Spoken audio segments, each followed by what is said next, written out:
Number 12. Oh, let me give you guys a second. You're supposed to check your first 5 terms, right?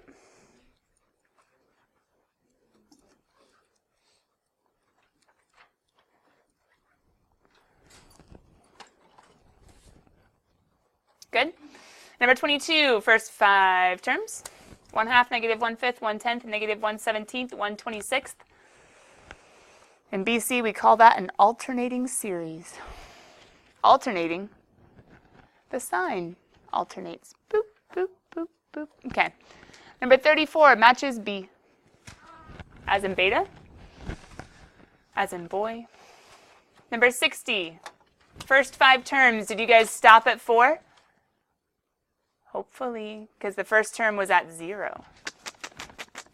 0, 1/3, 2/5, 6/7, and 8/3. Number 64, 495. Number 66 was a little tricky. Did you guys get it? The N ones? Remember, this guy counts up to him, right? What's 1 after this? We'll add 1, 2n. What's another one after that? 2n plus 1. See? So this one goes up to 2n plus 1, but it had 2 terms that were further or farther, further than the one up above. And so that's why it reduces. And whenever you reduce everything away, there's always a leftover 1. Number 94 was a plug and chug. You end up with 0.111 or 1/9. 0.111 or 1/9. I think that was it.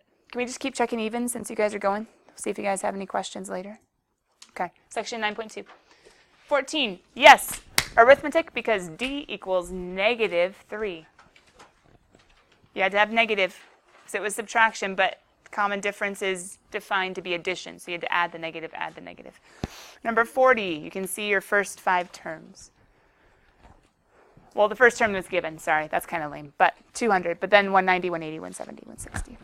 Subtracting 10 every time. That was a, what's the name for this kind of formula where to get a term you have to know the one prior? Recursive, good. That's the jumpity jump jump one, right? 48, plug and chug. You end up with 70. The nth partial sum formula. Plug and chug, you get 70. Number 54, you were able to see the sequence and they gave you the 50th term? Oh, nope, they didn't. They said find the 50th sum. Okay, guys, if I were you in a colored pen, I would put a little star by this guy. Some of you got it, good. Some of you missed it, listen up. I warned you about this type of problem, number 54, in the notes. Because in the notes for section 9.2, didn't I say, hold on, let me pull it up, because it's, what should have been right there? Nope, a little bit further, right there. Ha-ha! What did I write in the notes when I said the partial sum? I said sometimes to get the partial sum, you have to find or solve for the nth term first, right? So when you got to your homework and when it said, hey, find the 50th sum, could you do like Gauss and just know magically what the last, if I can get there, could you just magically know what the 50th term was? No. What'd you have to do? Find it. So you had to plug in the nth term formula. You had to find what the 50th sum was. There's a little typo, I think, right here. Do you guys see it? Shouldn't be a minus. What should that be? Yeah, that should be an equals. Sorry. It's equals 190. Carl.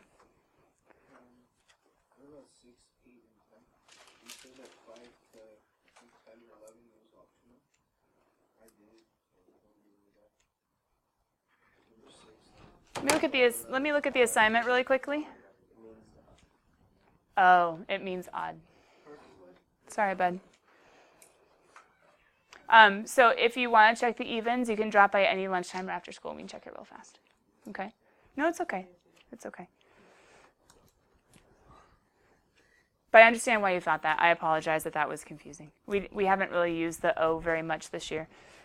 Like when you were in younger maths, I would use it more. In Algebra 1, I would use like all the odds or all the evens or EOO every other odd or EOE every other even.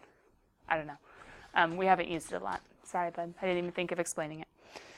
50th term, go ahead and plug in and solve, solve, solve. Number 66, you guys can already see, is D. Number 68 is A. You could have found that a few different ways, but one way is if you thought about it like a line, even though it's points and not like a connected line, wouldn't that have positive slope and that one have negative slope? A couple different ways of thinking about it. And I think, ooh, I was going to say we're done, but we have this other nasty one. This was like that, what was it? You're paying off something, weren't you? What were you paying off? Was it a car loan or something? Okay. You were paying off a car loan. The reason it was arithmetic was because you were taking off, or you were paying $250 every month. The $250 part wasn't too bad. What was the tricky part? Yeah, the interest part was getting confusing. Because the balance was going down, and this is super practical. Oh my goodness, so practical. When you grow up and have bills. If you want to buy a new house, or if you want to buy a new car, or if you want to buy a new laptop and you don't have money for it, so you have to do a payment plan. If you ever want to take a credit card and you can't pay it off every month, take personal finance. Anyway, don't do that. Debt is bad. But anyway, coming back.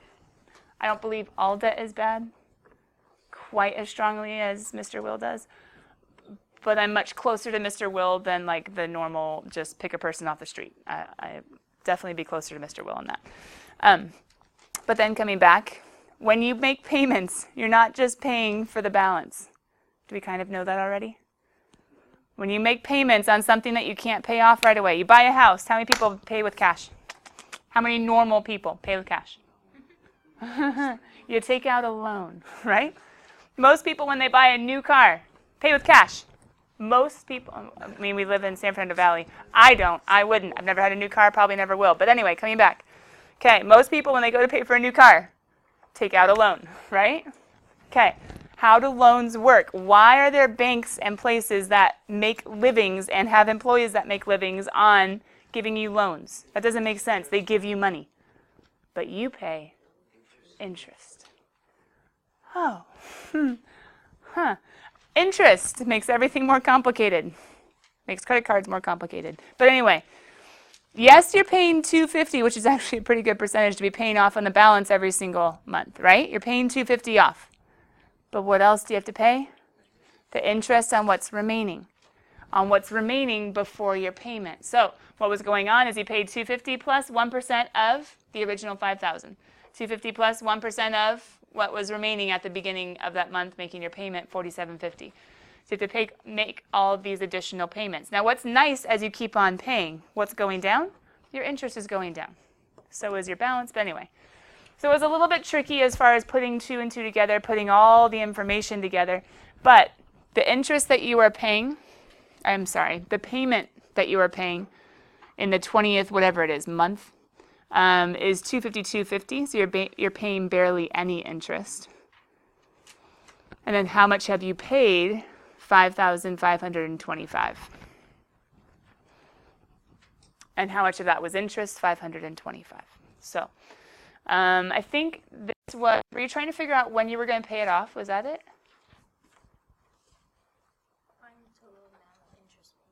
Okay. So you were trying to figure out how long it would take you to pay off the entire thing.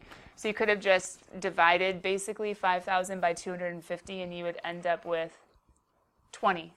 So you would know that in the 20th month or the 20th year, whatever you were doing on this, no, it was the car, 20th month probably, you'd be paying it off. And so then you had to go ahead and figure out, hey, what's the 20th term and then what's the 20th partial sum? So anyway, I have no idea whose this is or why it's up here. Oh, thank you, Victor. I saw your name on it, but it was empty. It's very confusing. Okay. So guys, don't get stuck too long on 84. It was a great life example. It was just a little tricky as far as figuring out the formula. But do we have any other questions on 9.1 or 9.2 besides 84? I'm ready. Evens, odds, any of the above. Oh, all right, go team. Section 9.3. Let me get rid of that since we don't need it. Let me do a note of that, and let's go back to 9. Oops, let's get rid of that too. I'm just getting rid of everything. Ha-ha. Here we go.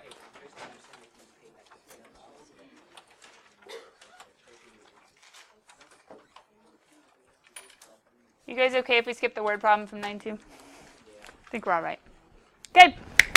Geometric sequences and series. Remind me, chapel day, 11:15, right? Mm-hmm. Okay. All right, here we go. Section 9.3. Let me give you guys a little bit of time. You're getting everything set up for geometric. And if you remember, I mentioned 9.1. Introduction to a huge topic as far as a topic that we're not going to fully cover in pre-cal with sequences and series. 9.2 says, but there are special ones. So let's start talking about the special ones that we can do some pre-cal with. Arithmetic, sequences and series. Sure, let's talk about those. 9.2, 9.3, another special type, geometric. Sure, let's talk about those. BC would have had a much easier semester, though, if those were the only types of sequences and series. Much easier. So please do not get closed into this little, this is all we learned in pre-cal, so that's all there is.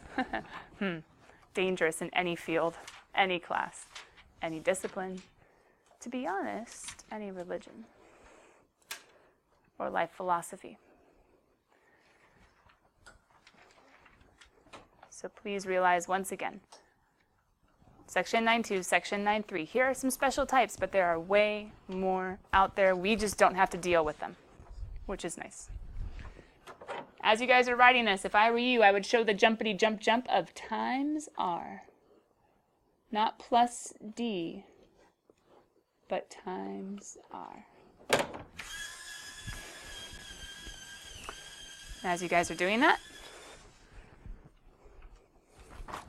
John will sharpen his pencil and I'll take attendance. Is anybody besides Kevin gone today? No, just Kevin.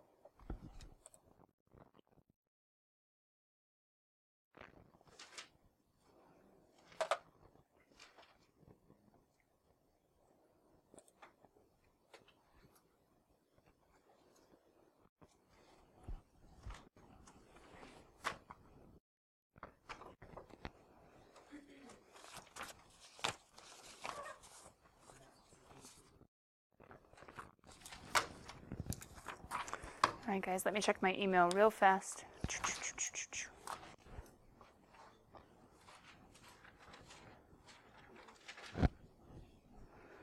To see if there was any schedule change. Ooh, I don't see any.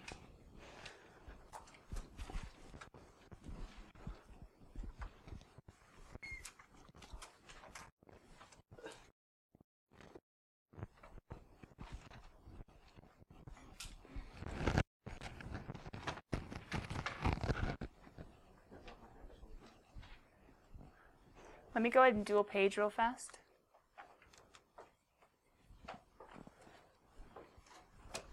Because there's a discovery problem. There is a formula, and I will let you see the formula, but there is a discovery problem I want you guys to try out. Kind of like we discovered with Gauss's problem. I've given you the beginning. 1, 2, 3, 4, 5 terms. I've given you the beginning 5 terms.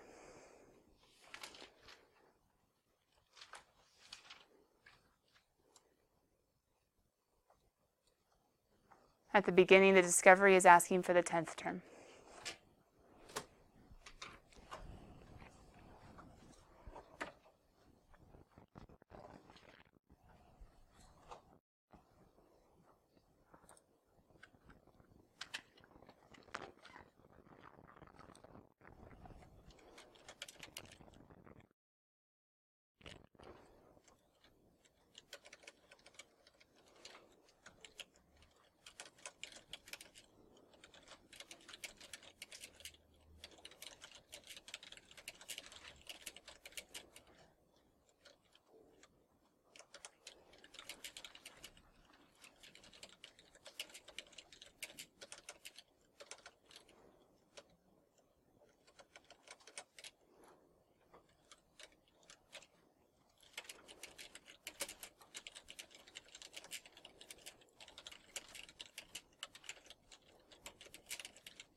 All right, kiddos. Sorry, I saw an email I had to deal with really quickly.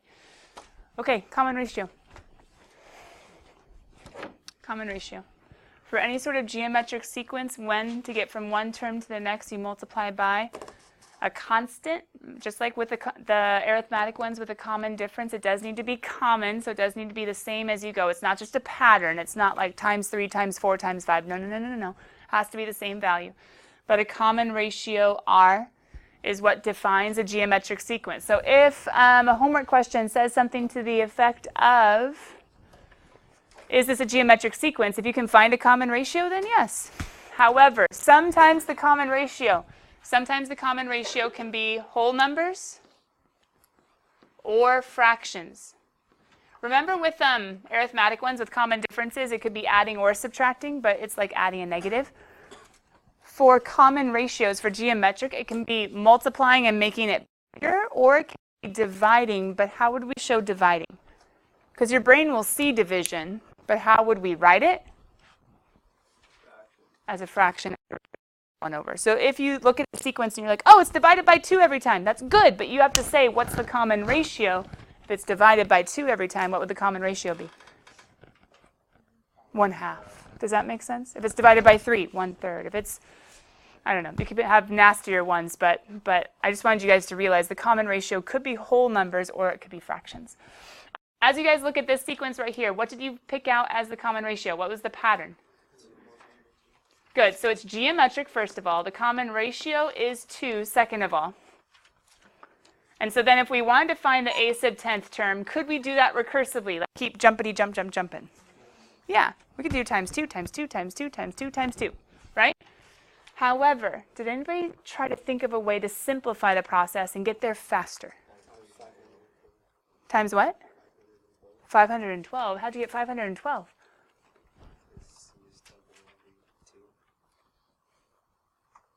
How many jumps of 2 would you have to go from the first term to get to the 10th term? I heard it. No. 512 is not the power of 2. Does that? Good. I just want to be able to explain it. I need 2 to the 9th power. Because, remember with the arithmetic ones, how many jumps of plus d? It was always 1 less than the number of term that you're on, right? So how many jumps do we need to get from the first term to the 10th term? 9. And it's going to be times 2 times 2 times 2 times 2. How do we write repeated multiplication? Exponents, right? So then I'm guessing 2 to the 9th is 512. I can't do that one super quickly off the top of my head. So therefore, although I could do it close, because 2 cubed is 8. So 8 and 8 is 64. That's 2 to the 6th. Then 64 times 8 would be, it would still take me a second though. Okay, 512 times 3, which would end up being 1536. Once again, could you have done times 2, times 2, times 2? Yes, but that's tedious and it's kind of annoying. Plus, we were trying to actually get to the nth term formula. So what if they didn't even tell you what term? They just want the pattern? Well, what do you guys think I'm going to write then? Always the first times how many jumps of r? 1 fewer than the term that you're trying to get to. And that's what gets us to the nth term formula for geometric. If you are a starring, a highlighting kind of person, just like last section, you got to get that one down as being super important. Do we have it? So what if they say find the 12th term of the geometric sequence? Whoa! How is that geometric? We can see how it's obviously not arithmetic, right? Because that would be minus like 60-something. Minus 60-something is not going to work. Not even close. So right away it's like, I think it's maybe divided. And some of you guys see the divide by 4, which is good. But the divide by 4 is also times 1/4. Does that make sense? So it is geometric. Why is it geometric? Because my r is 1/4. Good? Okay. They're asking for the 12th term. I'm guessing that you guys are totally cool with calling this the first term. Is that okay? Okay. So if that's the first term, I need to get to the 12th term. We can either go logically or we can go literally from the formula. Either way, 12th term, that's a sub 12. Logically or literally, let's start at 96 because that's what we got. And what are we multiplying by over and over and over again? 1/4. And how many jumps will it take to get to the 12? Which is the same thing as 12 minus 1. Yeah? N minus 1, n is 12. 12 minus 1.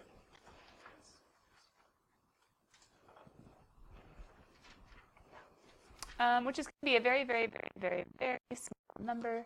Can anybody get that for me real quick in their calculator? 4 zeros? 228? Oh, guys, what's going on as you multiply by a fourth over and over and over and over and over again? Yeah, what's going to keep on happening as you multiply by 1/4 over and over and over and over and over again?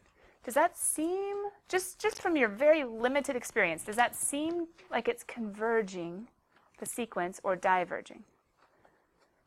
Converging. Yeah, converging. Does it seem like it's kind of limited, like getting closer and closer and closer to something, and it's never going to move beyond that something? What do the terms seem to get closer and closer and closer to? Ooh, there is a limit to this sequence, even though you can go on forever. Okay, what's the bottom one say? Ooh, let me zoom in. Just got a little bit funny. If you guys can't see it, let me go ahead and read it for you. They give you the second term and the fifth term. The second term and the fifth term. Interesting.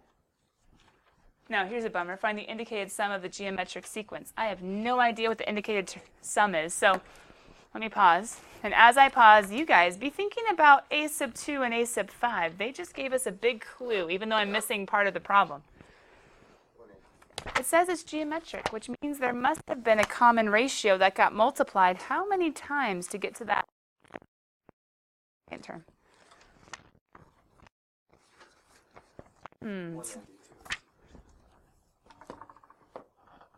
Oh, it says first term. I didn't even see that part. Thank you, Colby. I do have it there. They want the first term. They gave us the second and the fifth. Now, Colby's already said 192. Interesting. I'm not saying right or wrong, but that's what he thinks the final answer is. How'd you get there? Why 64? Because the ratio is 1. It's a good idea if this is the third term. Good idea if it's in the third term. Because what he saw was, oh, divide by 64. Okay, then cool. Multiply by 64 to go back. I thought it was A of 3. Yeah. No, so it's really good. Good logic. Let's just change it a little bit. We have a sub 2 is 3. It takes us a little while to get to a sub 5. Does that make sense, guys? We're missing a3 and we're missing a4. So what I was asking is how many multiplications of the common ratio did there need to be? Oh, thank you. How many common ratios got multiplied, cool kids? 3, right? Has anybody figured out what it needs to get divided by in order to get to 160 or 3 over 64?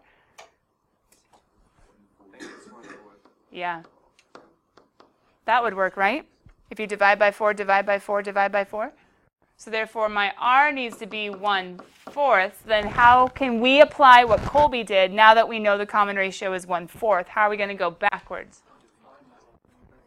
Divide by 1/4, which is the same thing as multiplying by the reciprocal 4. AKA, this must have been.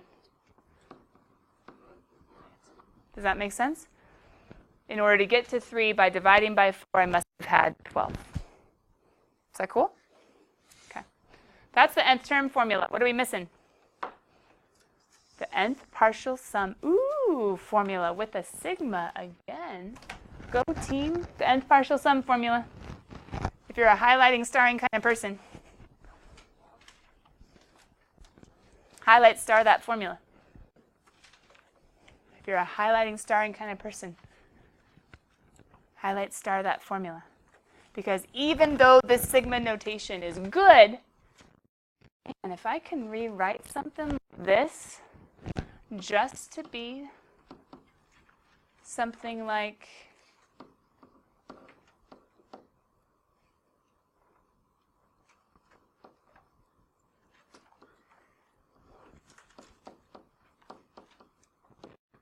maybe I can do it just a little bit faster.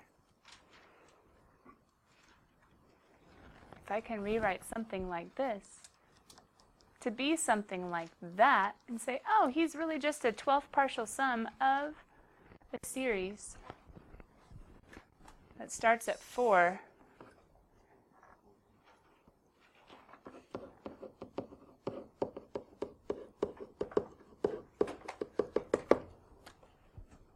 It allows me to solve it a little bit differently. And guys, geometric series are super important.